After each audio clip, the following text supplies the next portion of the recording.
24 heures en 1913. Un plongeon dans la belle époque.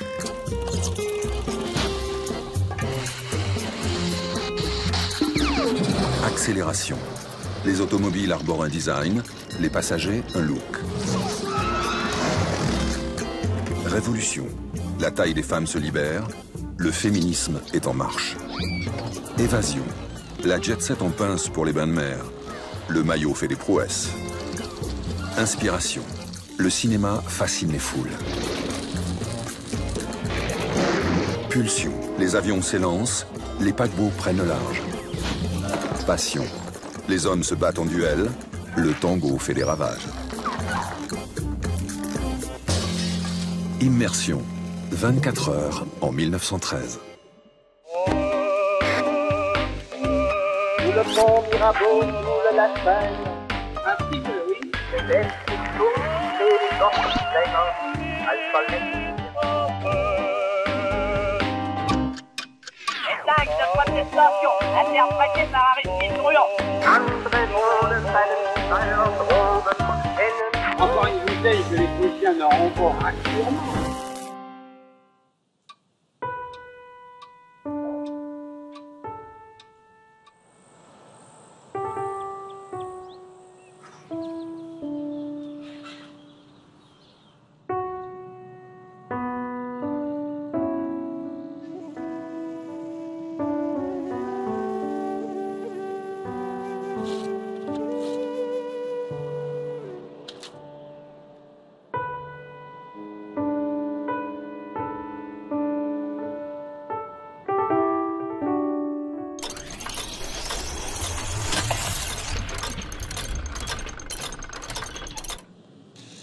Les becs de gaz s'éteignent, les nuages s'ouvrent. Les corps assoupis se libèrent de la chemise de nuit. Camisole de fantôme boutonnée jusqu'au cou. Taillée dans du lin, du drap ou du coton lourd, cette barricade de pudeur enveloppe les hommes et les femmes. Elle réfrène les ardeurs, chiffonne le sommeil. La couleur chair remplace le blanc. Les déshabillés laissent respirer la peau. Mais le voile et la dentelle font-ils les rêves plus beaux? Une aristocrate de Bavière vient de tenter une expérience inouïe. Sommeiller en tenue d'Ève. Les hygiénistes nordiques sont formels. Dormir nu, c'est dormir mieux.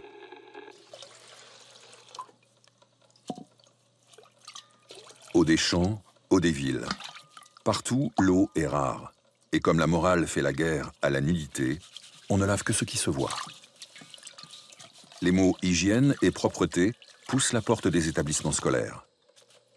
Il est préconisé aux élèves de se laver les pieds une fois par semaine. Le dimanche, grand nettoyage dans toute la France. L'eau froide coule des robinets dans les immeubles bourgeois. On saisit des brocs, on s'asperge dans un tub, une bassine métallique légère que l'on transporte de pièce en pièce. Seuls les milieux les plus privilégiés jouissent d'une salle de bain avec baignoire.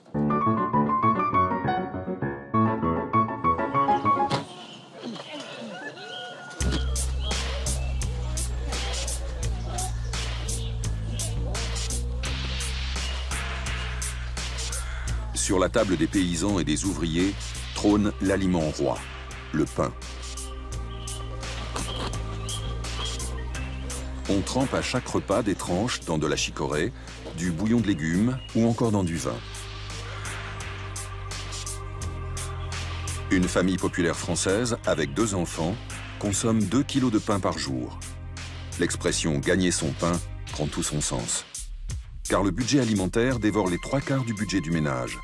Et 1/4 de ce budget est avalé par le pain.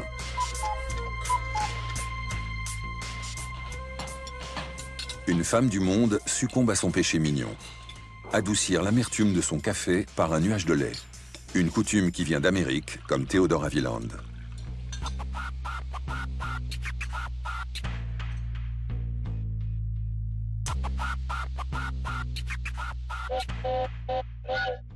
La manufacture Haviland de porcelaine de Limoges vient d'exécuter plusieurs pièces d'exception pour le nouveau président de la République française, Raymond Poincaré.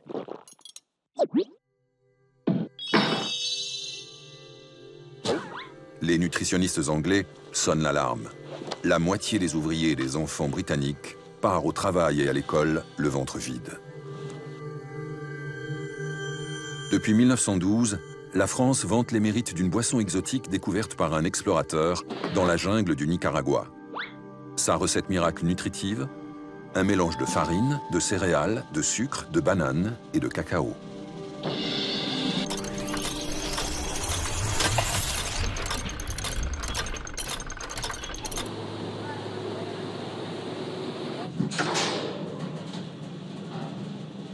L'heure est à l'effort, l'heure est à la peine. Le vieux continent avance, sans relâche.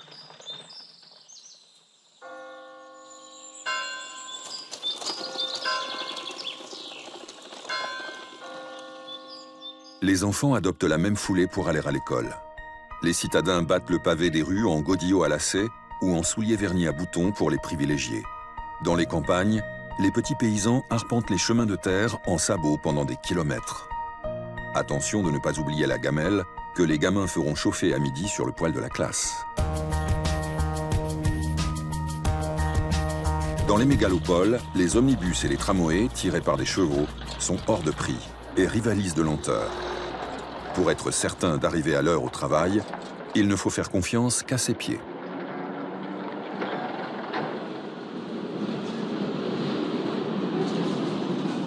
Le métro. 25 centimes le ticket en première classe, 15 centimes en seconde. Très tendance, ce transport en commun, mais trop onéreux pour les bourses des ouvriers qui gagnent en moyenne 3,50 francs par jour.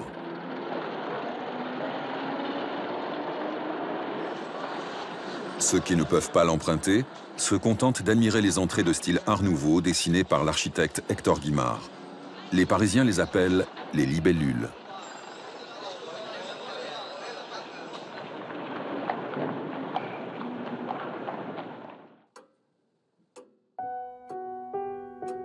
Être belle, régner en sa demeure et paraître toujours à son meilleur.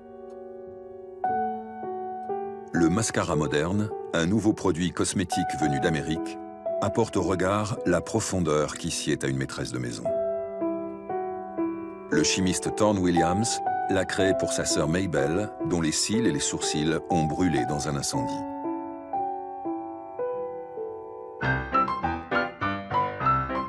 La marque Gillette part à la conquête de l'Europe. La publicité affirme que dans le monde entier, 6 millions de rasoirs de sûreté à lame jetable font le bonheur des hommes. Avec Gillette, vous avez une peau douce comme du velours. Et vous évitez les balafres et autres coupures du coupe-chou.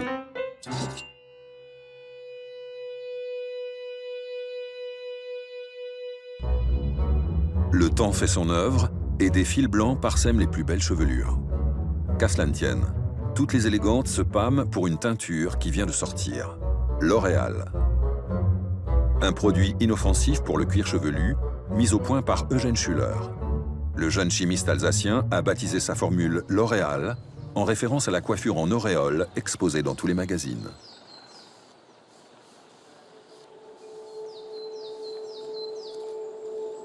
Pour parer les clientes des crinières les plus majestueuses, les perruquiers et les posticheurs dépêchent des émissaires dans les provinces françaises. Leur mission, rapporter des cheveux, surtout des roux, la couleur la plus rare, la plus ravageuse.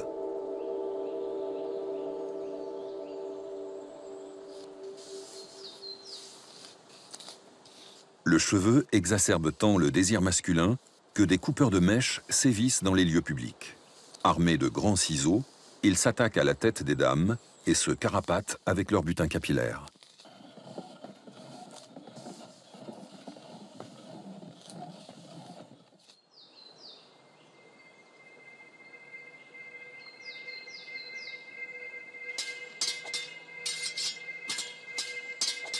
Au petit jour, Charles Maurras et Léon Blum lavent leur honneur.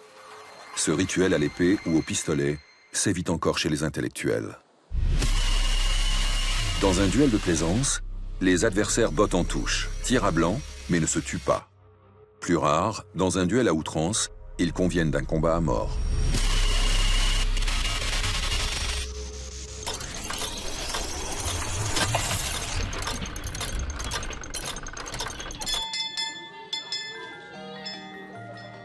Récréation pour les élèves, vacances pour Dieu. Car depuis 1905, l'école française est laïque et gratuite. Elle se doit d'apprendre à lire et à écrire aux enfants de 6 à 13 ans.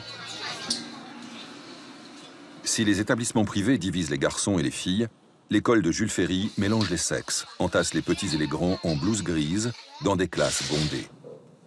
L'Allemagne, l'ennemi juré depuis la guerre de 1870, est épinglée. Et les jeunes élèves observent une carte de l'Hexagone tronquée de l'Alsace-Lorraine. L'éducation nationale demande aux maîtres de repérer les aspirants au certificat d'études. Les cancres, eux, chahutent et sèchent à tout va. Pas grave, leurs résultats scolaires n'influencent pas leur destin professionnel.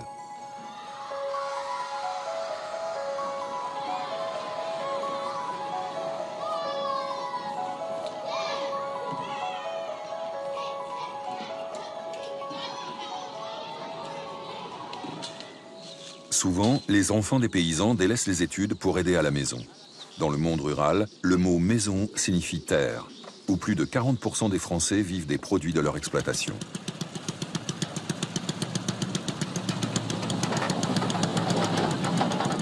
Le tracteur est expérimental. Seul le cheval, ou le bœuf pour les plus modestes, laboure.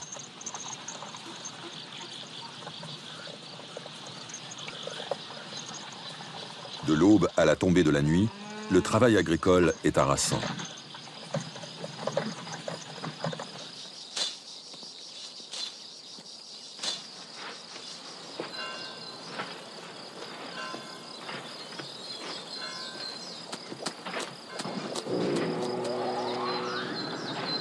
Le jour de la Saint-Martin, les journaliers et les commis de ferme s'exposent à la foire aux domestiques.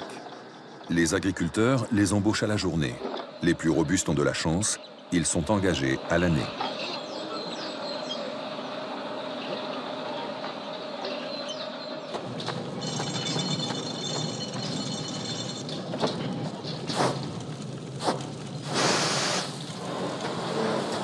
L'Eldorado des usines attire des paysans à coups d'arguments imparables. Ici, on travaille à l'abri, à heure fixe, et la paye tombe tous les 15 jours. Travailler en ville ressemble au paradis.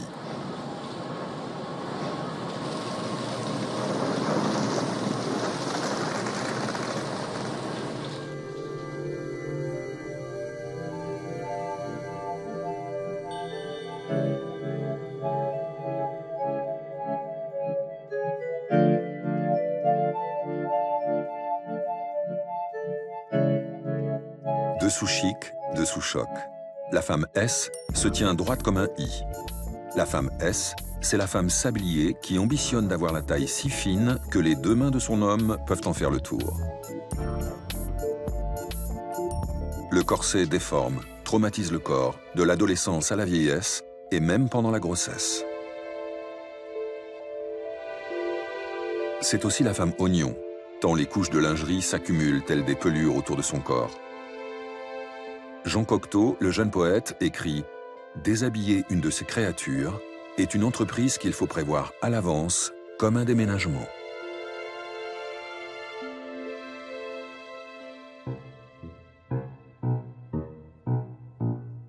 L'homme est moins compliqué à dévêtir. Sa garde-robe tient dans un mouchoir de poche. Les messieurs s'étonnent de voir arriver sur le marché des chemises à col intégré et à poignets mous boutonnés. Abandonner le plastron, les faux cols et les boutons de manchette, ça jamais.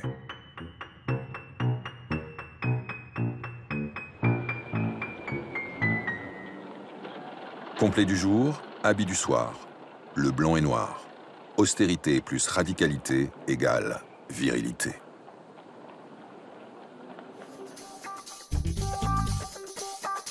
C'est sur le dos de leurs femmes que les aristocrates et les grands bourgeois affichent leur fortune. Plus leur épouse est parée, plus ils aiment parader à côté d'elle, décorée comme un arbre de Noël. Évoluer dans la jet-set n'est pas de tout repos. Une dame du monde se doit de se changer au moins 5 fois par jour, de la tête aux pieds, accessoires compris.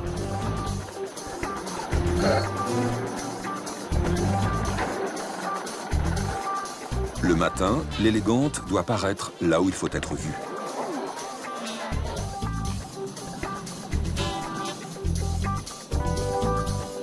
Les jupes colonnes, qui obligent à marcher à petits pas comme sur des pointes, ralentissent le rythme des fashion addicts.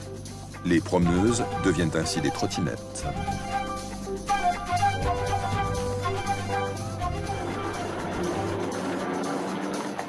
Si un importun se montre trop pressant, un bon coup d'ombrelle le tiendra à distance. L'ombrelle, l'accessoire féminin par excellence.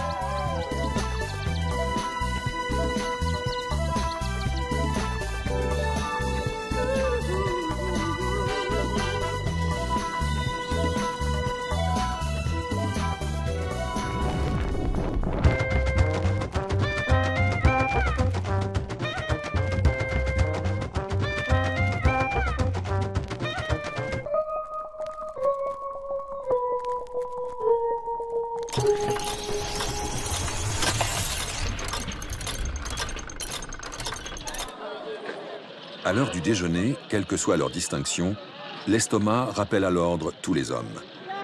L'ouvrier, en 1913, mange chaque jour de la viande, une nouveauté et un signe d'enrichissement sur sa table. Dans les champs, les paysans partagent un bouillon de légumes ou trempent des morceaux de lard. Puis un fromage fait maison accompagne des quignons de pain frottés à l'ail ou à l'oignon. Quand on tue un cochon, c'est un jour exceptionnel. Lors des étrennes, dans tous les milieux, un agrume venu d'Algérie se partage en famille. Une orange, appelée aussi fruit de paradis.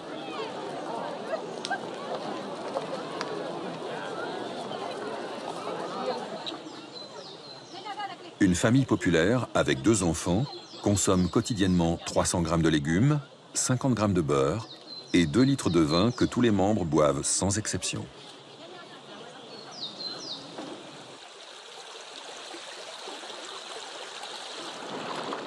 Chez les bourgeois, le chic du chic, c'est aussi le pique-nique.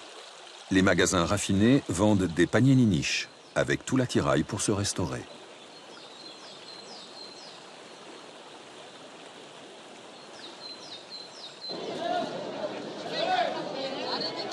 Deux fois par an, pour la fête locale et pour Noël, les agriculteurs se rendent chez le boucher, car la daube de bœuf s'impose pour les grandes occasions.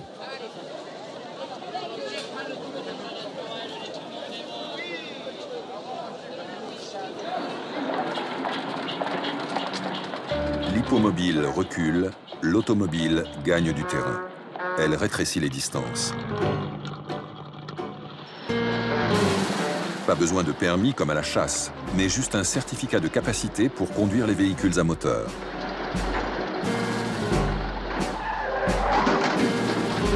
Des associations d'automobiles proposent un code de la route privé. Mais la voiture, cette monture des temps modernes, s'avère indomptable.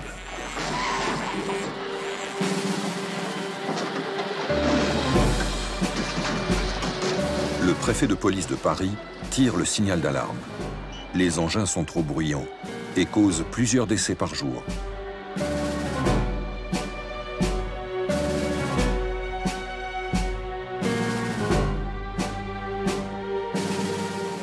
Un tragique accident tue les 2 enfants de la célèbre danseuse contemporaine, Isadora Duncan.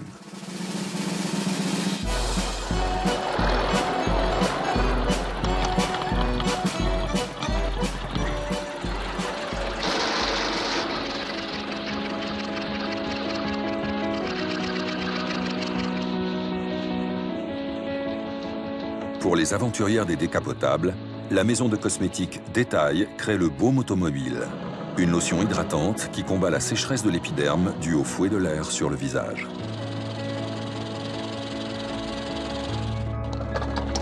En ce jour, comme chaque année en juin, les coquettes londoniennes se rendent à midi au Grand Prix d'Epsom. Ici, le blanc est la couleur du bon goût. En dentelle et guipure, une dame ne peut jamais se présenter sans être gantée.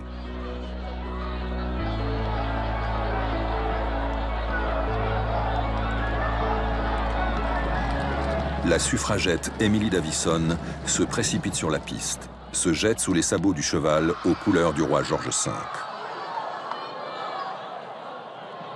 Suicide ou accident? Mystère. La course continue et le jockey Edwin Piper gagne avec son poulain aboyeur. Emily Davison succombe à ses blessures. 2000 féministes assistent à ses obsèques. La cause des femmes enflamme les suffragettes, véritables guerrières qui s'élancent à la conquête du droit de vote. Leur chef de file, Sylvia Pankhurst, est incarcérée à maintes reprises pour son activisme. En Allemagne, la journaliste Clara Zetkin se bat pour la création d'une journée internationale des femmes.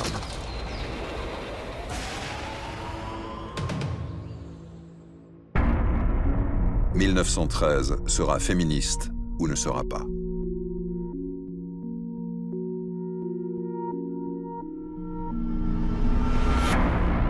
La Norvège accorde le scrutin au sexe appelé à tort faible.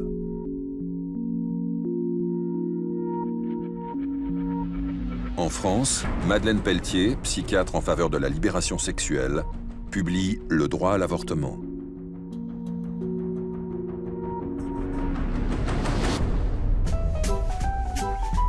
Les féministes tentent d'enrôler des célébrités. La comédienne Polaire interprète au théâtre Claudine à Paris, écrit par Colette. La romancière vient de publier La Vagabonde, une héroïne affranchie du mariage entre espoir et solitude. Une autre grande amie de Colette, la Belle Otero.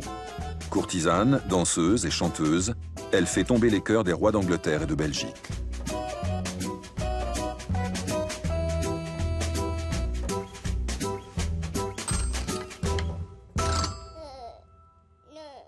Les 3/4 des domestiques sont des femmes.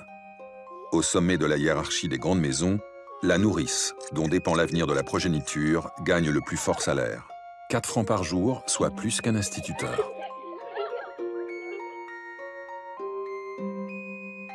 Parce qu'elle partage l'intimité et touche le corps de la maîtresse de maison, le gain quotidien de la première dame de chambre se monte à 3 francs. L'élévation générale du niveau de vie donne naissance à la petite bourgeoisie. Les commerçants et les employés qualifiés disposent de quelques revenus et recrutent une bonne à tout faire.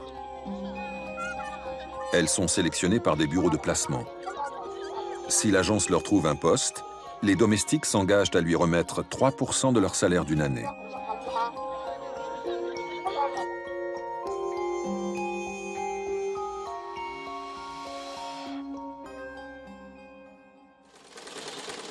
Les retoucheuses gagnent 2 francs pour 12 heures non-stop de couture. Être aux pièces, l'expression du 19e siècle, est toujours à la page.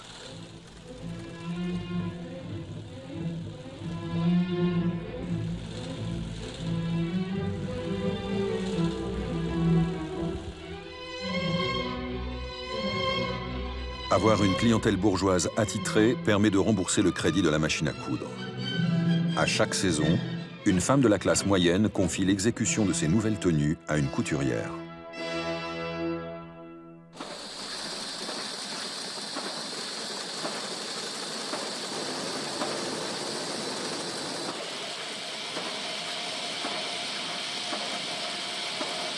Moitié moins payées que les hommes, les ouvrières se montrent rigoureuses et endurantes. Si un licenciement survient, elles en sont les premières victimes.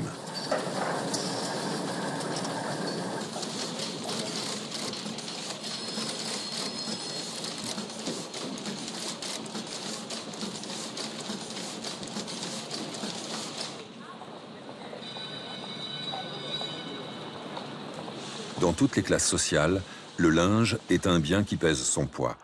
Plus on a de linge, plus on est riche. L'entretenir avec soin est un acte de conservation patrimoniale. Les paysannes, 2 fois par an, sortent des cuveaux, en saupoudrent le fond de nettoyant, de la cendre de bois, puis ajoutent de l'eau bouillante. Les dizaines de kilos de linge sont rincés à la rivière ou au lavoir, puis battus sur une planche pour en finir avec la saleté. Dans les villes, le stockage du linge pose problème, faute de place, ce qui fait le bonheur des blanchisseuses et des blanchisseries. Le lavoir perd de sa popularité face à une invention dernier cri, la lessiveuse, récipient métallique. Chez le bourgeois comme chez l'ouvrier, la lessiveuse est le cadeau de mariage le plus demandé.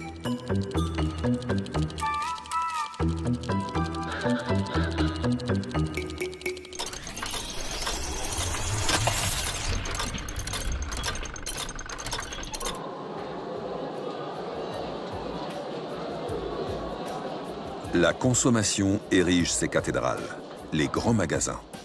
À Londres, chez Harrods, à Berlin, chez KaDeWe, à Paris, aux Galeries Lafayette.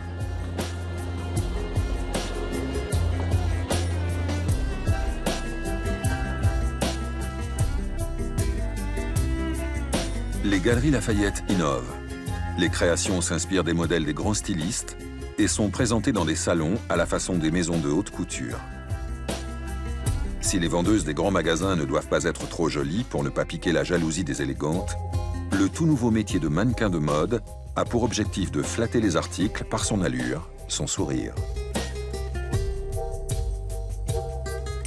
Acheter par plaisir et non par besoin entraîne une exaltation, mais dévoile aussi des zones d'ombre. Les grands magasins, avec leurs marchandises à portée de main, offrent à la kleptomanie un terrain d'exception. Les psychiatres relient ce trouble à l'hystérie et l'attribuent au refoulement du désir sexuel. Cependant, une question les taraude. Le vol est-il une pathologie ou la conséquence de la déferlante des articles exposés? La fièvre acheteuse attire aussi la concupiscence. Si le crédit d'une dame devient astronomique, des messieurs bien attentionnés se proposent de racheter ses dettes contre un remboursement en nature.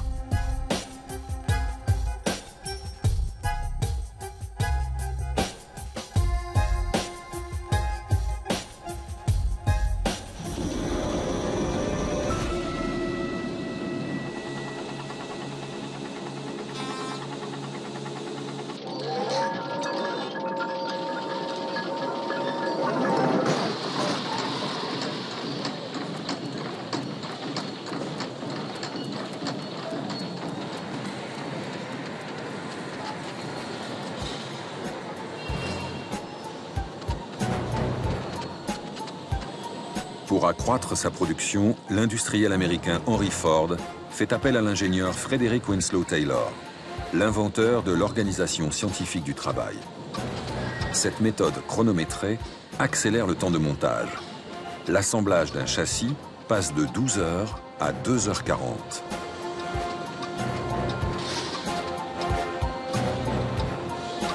Renault applique le taylorisme dans ses usines. Mais il a oublié un détail, son volume de production. Ford construit 180 000 automobiles par an, Renault 10 000. En travaillant plus vite, les ouvriers font moins d'heures et voient fondre leur salaire.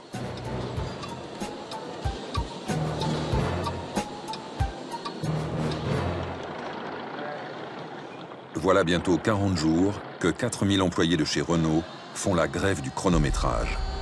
Louis Renault licencie 436 grévistes.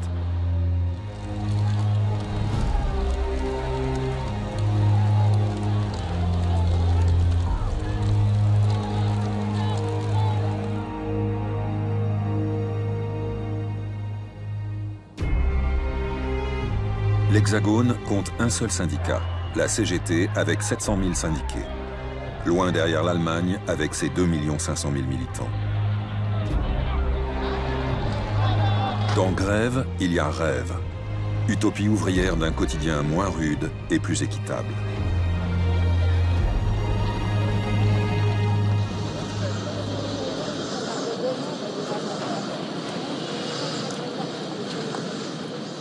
Depuis plus d'un siècle, le train tisse une toile de chemin de fer colossale à travers l'Europe. Les nombreuses compagnies ferroviaires affichent de la réclame dans le monde entier. Et leur concurrence acharnée fait voyager toujours plus loin, toujours plus vite.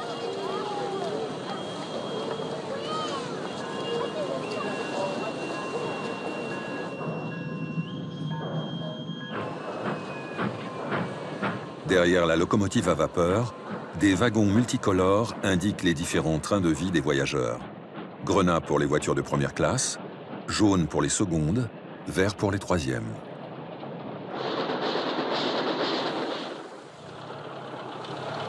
Du printemps à l'automne, l'aristocratie et la haute bourgeoisie désertent les capitales d'Europe, entament une transhumance le long de ces rivages français. Tout ce petit monde huppé déplace ses rites citadins dans les embruns, réputés excellents pour la santé.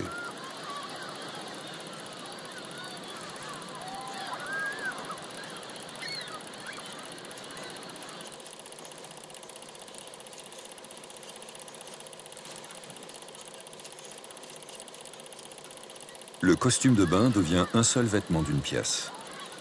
En cet été 1913, Gabrielle Chanel inaugure sa boutique à Deauville. Ses maillots bannissent la longueur et le bouffant, dénudent les bras, les épaules et les cuisses des femmes. Les hanches et les seins se moulent dans un tissu emprunté à la garde-robe masculine, le jersey.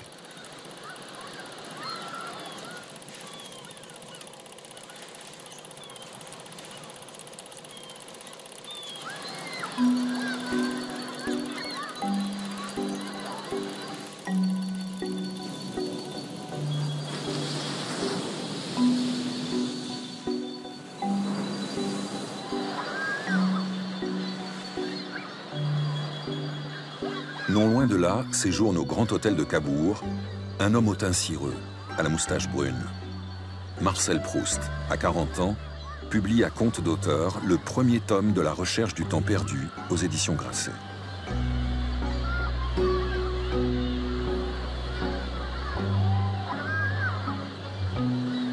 De la plage normande, il écrit « C'était tout près de moi que le soleil riait sur ses flots, d'un vert aussi tendre que celui que conserve aux prairies alpestres moins l'humidité du sol que la liquide mobilité de la lumière. »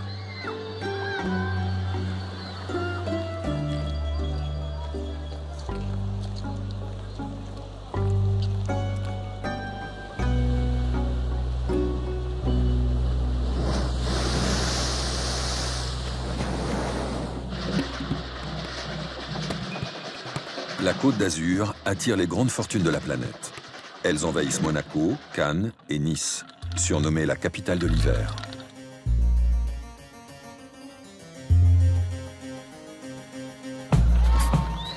En ce début d'après-midi, l'inauguration du palace Le Negresco représente l'événement mondain de la Riviera. La reine du Portugal et les grands-ducs de Russie sont présents.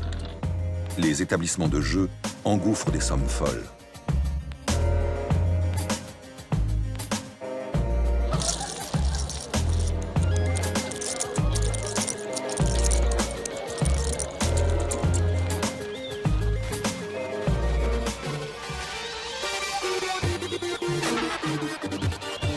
À 15 h, le carnaval bat son plein. Le riche et le pauvre s'observent dans un jeu de miroir. La clientèle argentée organise un veglione, un bal déguisé où il est bon de s'étourdir sur des airs d'opérette populaire. Pendant ce temps, les figures des chars parodient les aristos dans la baie des Anges.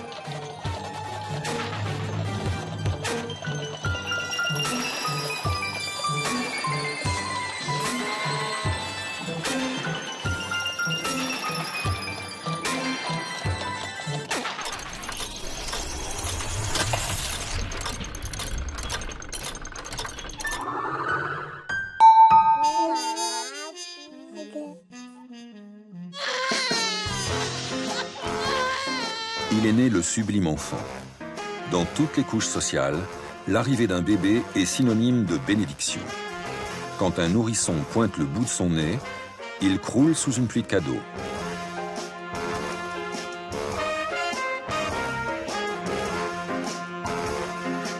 De la chaise haute au coquetier, en passant par la parure du berceau, le blanc est de rigueur. Toute cette panoplie est unisexe, car garçons et filles sont vêtus jusqu'à l'âge de 8-9 ans, tels des demoiselles enrubannées.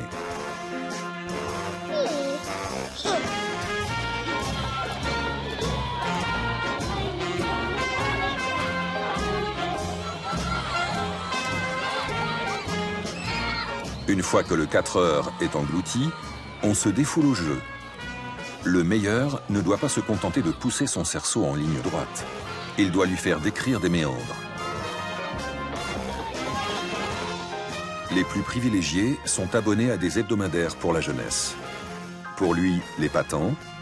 Pour elle, la semaine de Suzette.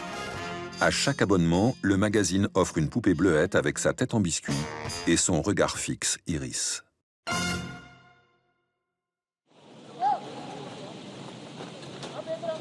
Les grandes familles regagnent leur domaine et leur château à la tombée de la neige. Sur les pistes de Kitzbühel, Saint-Moritz et Chamonix, le blanc incite à la performance. Depuis 2 ans, l'Anglais Arnold Lunn organise les premiers concours de vitesse avec virage sur les pentes de Montana en Suisse. On assiste à la naissance du ski alpin de compétition.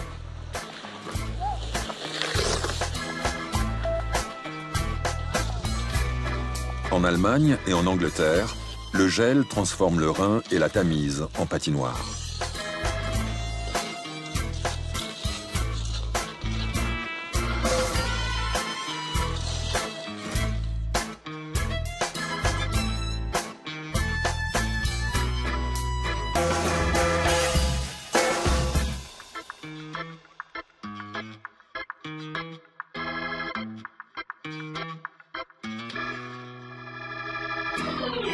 La police excelle dans la boxe française. Georges Clémenceau, alias le Tigre, s'empare de la savate, le sport des mauvais garçons. Quand les brigades du Tigre attaquent, les brigands dégustent. La boxe anglaise a les pieds collés au ring. Elle triomphe à Gand, en Belgique, avec Georges Carpentier, champion d'Europe toute catégorie.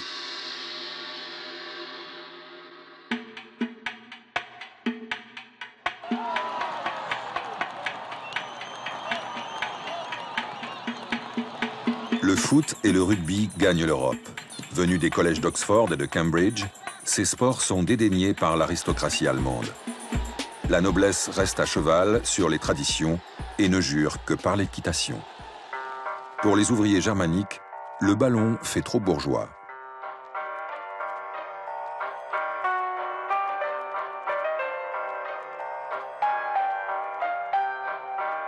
Le Tour de France fête ses 10 ans. Comme à l'habitude, le départ de la course se fait de nuit. Pour les forçats de la route, le tour est long de 5400 km.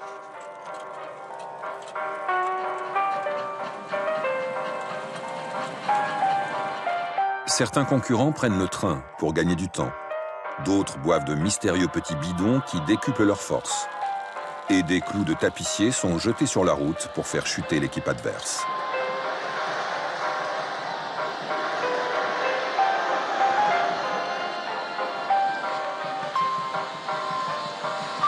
Le vainqueur, Philippe Thys, remporte la victoire avec une moyenne de 26,715 km/h.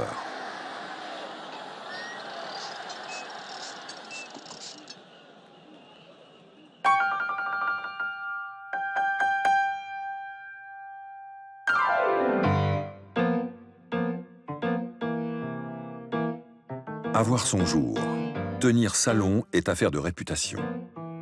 Le rituel aristocratique d'ouvrir ses portes aux gens en vue se propage dans la moyenne et la petite bourgeoisie. La maîtresse de maison se tient à droite de la cheminée afin d'être reconnue sur le champ. Aucun invité ne doit s'attarder au-delà de 20 minutes. Pour clore la conversation, la dame s'empare d'un ouvrage ou pianote quelques accords.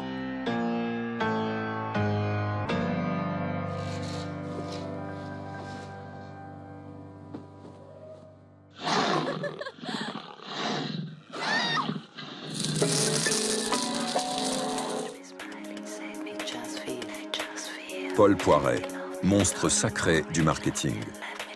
Il invente le concept de haute couture et le métier de top modèle. Le créateur arpente le monde entier, donne des fêtes somptueuses dignes des 1001 nuits, crée des produits dérivés, des parfums, une ligne d'ameublement. Être bronché, c'est respirer en Poiret.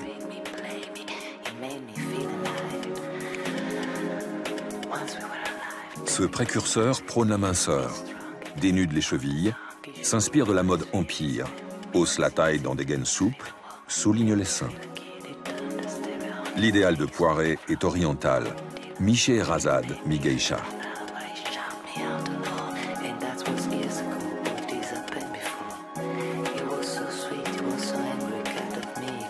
Avant-gardiste, la styliste Madeleine Vionnet va plus loin.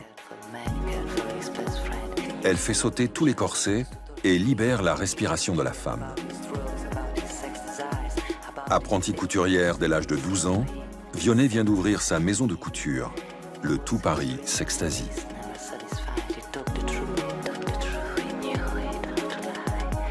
Les mannequins défilent pieds nus, silhouettes déliées, souples, inspirées par l'âme des chorégraphes contemporaines Isadora Duncan et Loy Fuller, la danseuse papillon, l'artiste orchidée.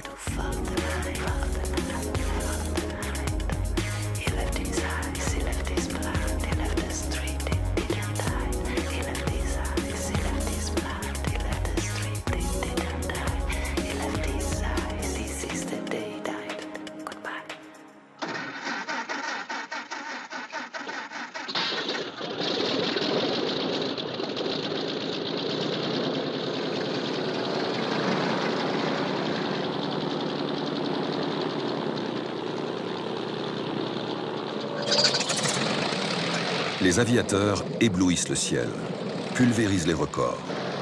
Les 2000 km en 24 heures sont dépassés. Les 6000 mètres d'altitude sont atteints. Roland Garros et son monoplan Morane-Saulnier traversent la Méditerranée. Pour la première fois, un avion relie 2 continents.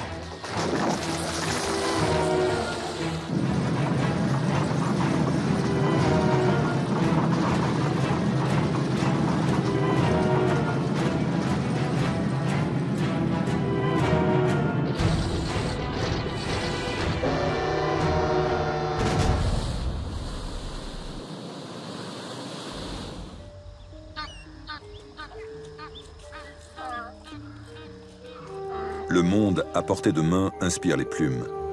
La jeune Anglaise Agatha Miller, fiancée à Archibald Christie, s'attelle à son premier roman policier, The Lonely Petite.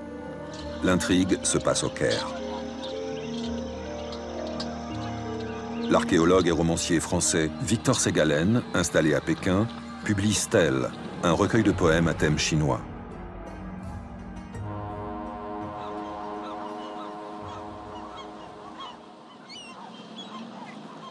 L'écrivain allemand Thomas Mann décrit une vision crépusculaire dans La mort à Venise, une révélation homosexuelle sur fond d'épidémie de choléra.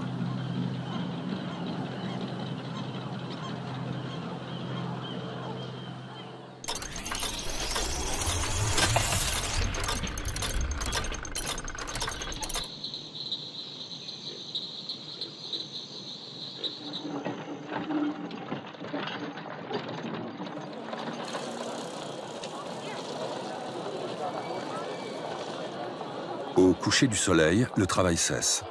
Les cafés se remplissent, sas de détente entre la pression du travail et l'exiguïté du logis familial, souvent surpeuplé. Les hommes du peuple se retrouvent entre eux.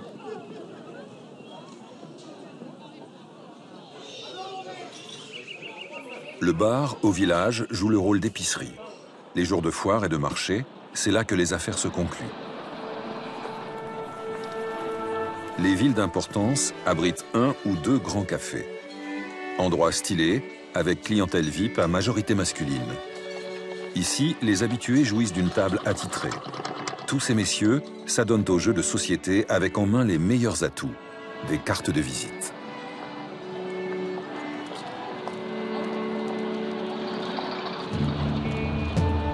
L'alcoolisme est reconnu fléau national. Quand on est ouvrier, on va au bistrot ou encore au cabaret. Dans le bruit et la fumée, le café devient le QG des associations. L'antre des revendications politiques.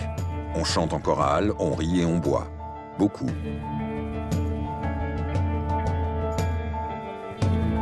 Le patron relance le crédit toutes les 2 semaines jusqu'à la prochaine paye. L'ardoise met en péril l'argent du ménage. L'abus d'alcool est la première cause des divorces ouvriers.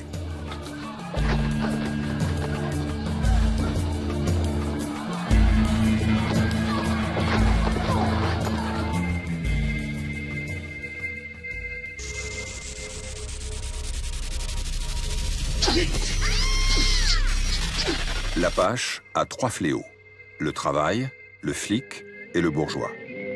Ces jeunes d'à peine 20 ans terrorisent Paris.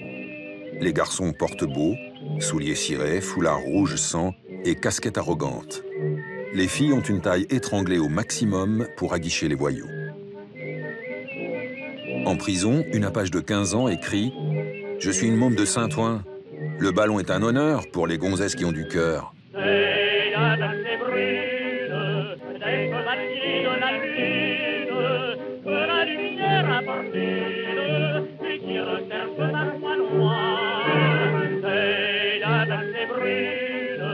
L'Apache entretient une ou deux filles et se castagne pour elles. Prendre celle d'un autre se règle au couteau, jamais au flingue. Pas assez viril. Tandis qu'il fit un logis magnifique, ou d'un combat qu'il sait sortir vainqueur, les bons bourgeois grisés par la musique murmurent tous en chœur.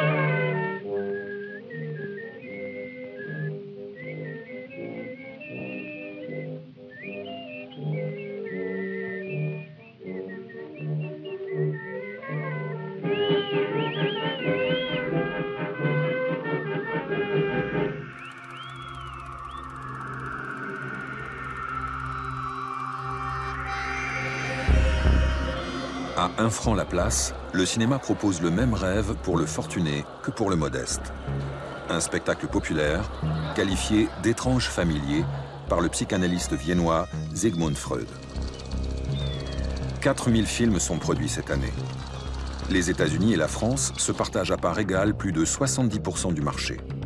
Charles Pathé et Léon Gaumont construisent des salles de cinéma comme des palaces. L'Allemagne espère bien les rattraper avec la construction des studios Babelsberg. Au programme d'une séance, 2 films comiques, 2 œuvres dramatiques, des actualités, des documentaires, des attractions et un orchestre. Georges Méliès présente son dernier film, Le voyage de la famille Bourrichon. Un nouveau burlesque crève l'écran dans Charlot le Vagabond.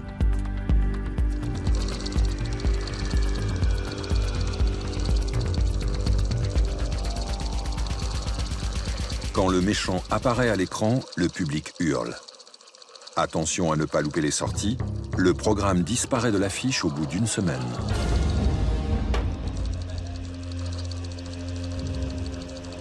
Dans les studios, des productions pornographiques se réalisent en parallèle. Ces films X utilisent les mêmes décors, les mêmes costumes, parfois les mêmes acteurs. Ils sont projetés dans les maisons closes pour faire patienter le client.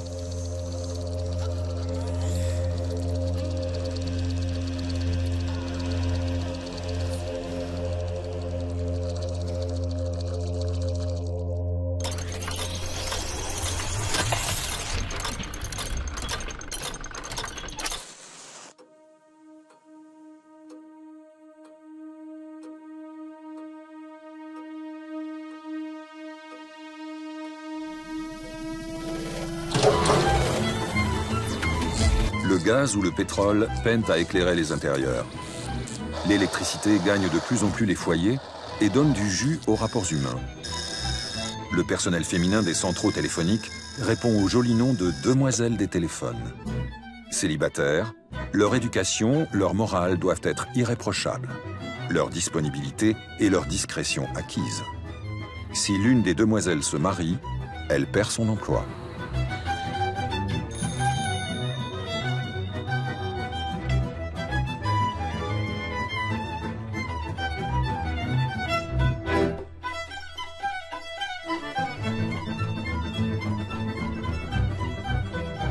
La parure du soir est le clou de la garde-robe. Pour cette 5e tenue de la journée, la ligne se veut arachnéenne dans un scintillement de conte de fées. Sortir tête nue, c'est sortir toute nue. L'aigrette et le turban donnent du panache.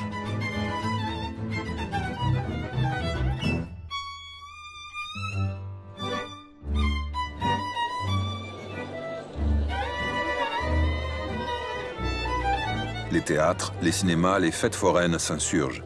Ils refusent leur entrée aux femmes champignons.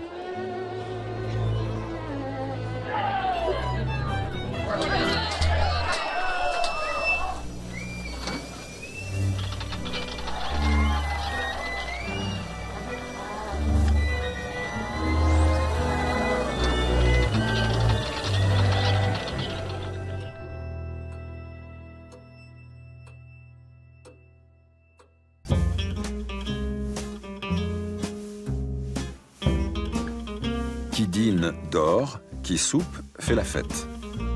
Le dîner se prend dans ces pénates aux alentours de 19h. Le souper se déroule dans les restaurants après le spectacle. En cas ou banquet, il s'imprègne de l'exotisme ambiant. La soupe de tortue à la parisienne et l'ananas rôti au rhum enchantent les papilles.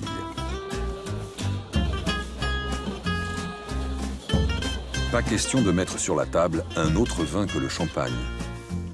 Les corps flottent dans la danse de l'aéronette.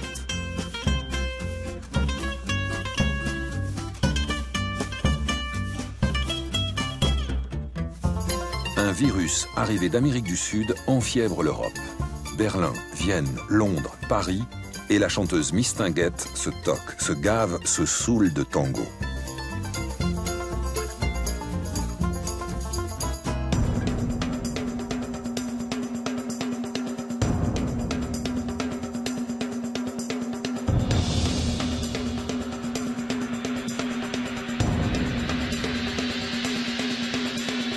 Les guerres des Balkans s'éternisent.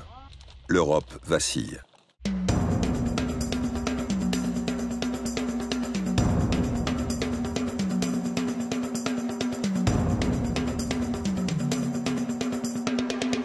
La loi des 3 ans prolonge le service militaire. Pacifistes et nationalistes divisent la France.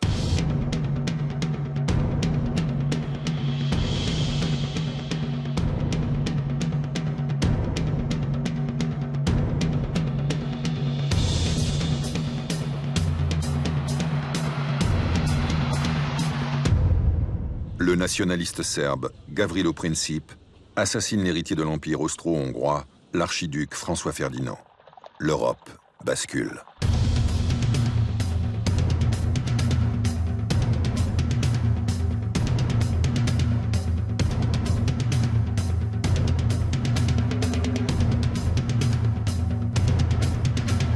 Jean Jaurès est abattu à Paris.